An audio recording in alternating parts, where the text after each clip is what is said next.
that you probably won't want to stay inside for the days to come unless there's a good reason to. There isn't. Bob Richards went to the theaters this weekend. He's going to tell us, what'd you see and what was good and I guess nothing was Nobody good. went to the theaters over the weekend either. It was an especially bad weekend at the box office as none of the new releases even made $10 million. The top film has been out a couple of weeks and hasn't been #1 until now. Argo took in $12.4 million, but that was good enough for the top spot.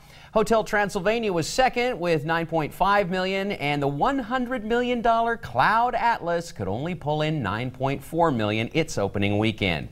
Paranormal Activity 4 dropped a huge 70% in its second weekend with $8.7 million.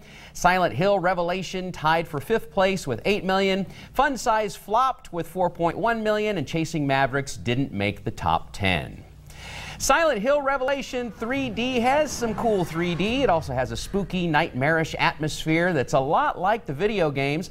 It actually feels like you're in the video game. Not that that's a good thing. There's not much of a story.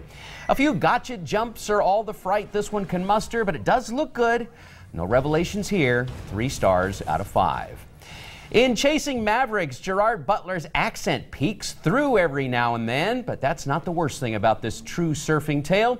What drove me crazy was a concocted drama where things are dragged out too long, like on a reality show where they extend and extend it. It's uncomfortable and corny, and trying to make something out of nothing.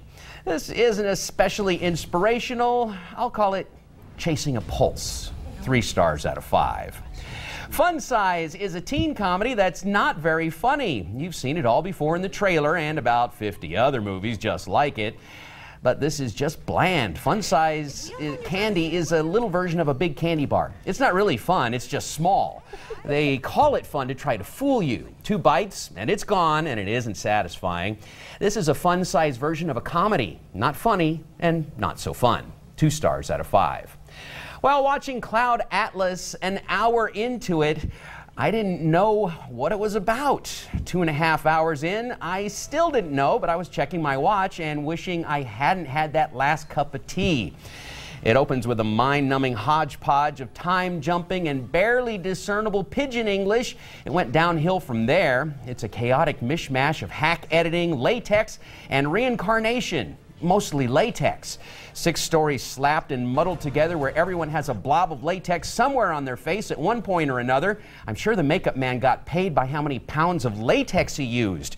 Some of the makeup is convincing. Most is hideous. There's points where I thought the fake teeth Tom Hanks was wearing were actually going to eat him. It's kind of fun trying to guess who's under all that rubber, though. The film is overambitious, self-indulgent nonsense. Lots of people left during the showing I attended. I didn't, but I wanted to. This might better be titled Claude Atlas. 2 stars out of 5.